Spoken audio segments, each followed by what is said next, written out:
તો હવે વાત પાંચમા મુદ્દાની કરીએ, જેમાં સોના ચાંદીના ભાવ સતત વધી રહ્યા છે અને આજે એટલે કે 13 જાન્યુઆરીએ ચાંદીની કિંમત સર્વકાલીન ઉચ્ચ સ્તર એટલે કે ઓલ ટાઈમ હાઈ પર પહોંચી છે।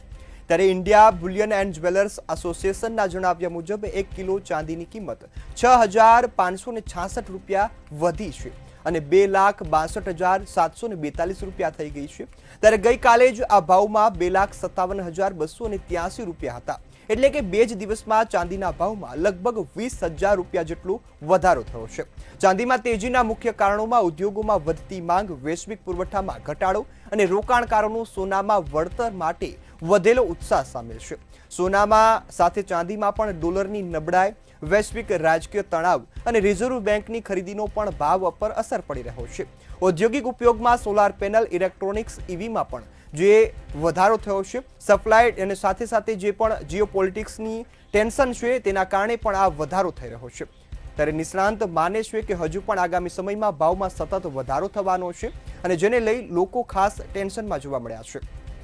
ત્યારે આપણી સાથે નેનેશ પંચવીઘર જોડાયા છે, જેઓ આઈબીજેએના પ્રેસિડેન્ટ છે। નેનેશભાઈ, ખાસ વાત ચાંદીના ભાવની હોય કે બે દિવસમાં 20,000નો વધારો, આ વધારાનું કારણ શું છે ને આગામી સમયમાં શું વધારો થશે, બદલાવ શું આવશે? નમસ્કાર। ચાંદીના ભાવમાં જે સતત આજે જોઈએ આપણે તો એક માસથી સતત વધારો થઈ રહ્યો છે ને આજે બે દિવસમાં 20,000 રૂપિયા જેવો વધારો થયો છે। હવે વૈશ્વિક માંગ અને જીઓપોલિટિકલને કારણે આ વધારો થયો છે।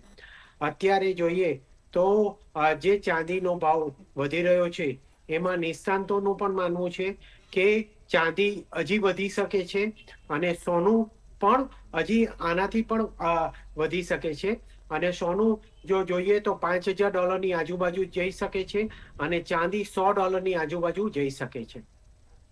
જી બિલકુલ નનેશભાઈ, ખાસ વાત કરીએ તો આગામી સમયમાં ચાંદીનો ભાવ ક્યાં સુધી જવાની શક્યતા છે? કારણ કે બે દિવસમાં 20,000નો વધારો, તો હવે લોકો પણ ટેન્શનમાં આવ્યા છે કે ખરીદી કરવી કે ન કરવી।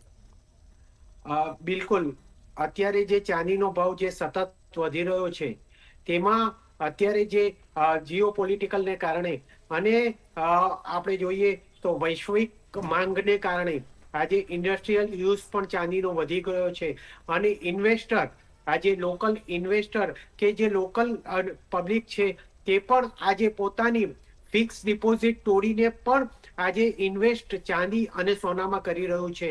એને કારણે માંગ ઘણી ઊભી થયેલી છે અને લોકો જે સામાન્ય વર્ગ છે કે જે બેઝિક પબ્લિક છે એ પણ માને છે કે આ અત્યારે સોનું અને ચાંદી અત્યારે આપણે ઇન્વેસ્ટ કરવું જોઈએ, એટલે પોતપોતાની ફિક્સ ડિપોઝિટ તોડીને પણ આજે સોનું અને ચાંદી ઇન્વેસ્ટ કરી રહ્યા છે। જી બિલકુલ નરેશભાઈ, ખાસ વાત કરીએ કે લોકો એવું પણ માને છે કે કદાચ ઘટાડો થાય, તો ઘટાડો થવાની શક્યતા આપ કેટલી માનો છો? અત્યારે એવું લાગી રહ્યું છે કે ઘટાડો કદાચ થાય, રિવર્સ બેક જો ગ્રાફ જોઈએ અત્યાર સુધીનો તો જે પુલ બેક આવ્યું છે એનું રિવર્સ બેક આવે તો એટલું બધું રિવર્સ બેક નહીં આવે। તેનું કારણ છે કે જે જીઓપોલિટિકલને કારણે કંઈક ને કંઈક અનિશ્ચિતતા આખા વિશ્વમાં ફેલાઈ રહેલી છે એટલે સેન્ટ્રલ બેન્કો આજે સોનું અને ચાંદી ખરીદી રહ્યા છે, તેને કારણે બહુ નીચું આવે એવી શક્યતા ઓછી છે। જી બિલકુલ નરેશભાઈ, આપ અમારી સાથે જોડાયા બદલ આપનો ખૂબ ખૂબ આભાર।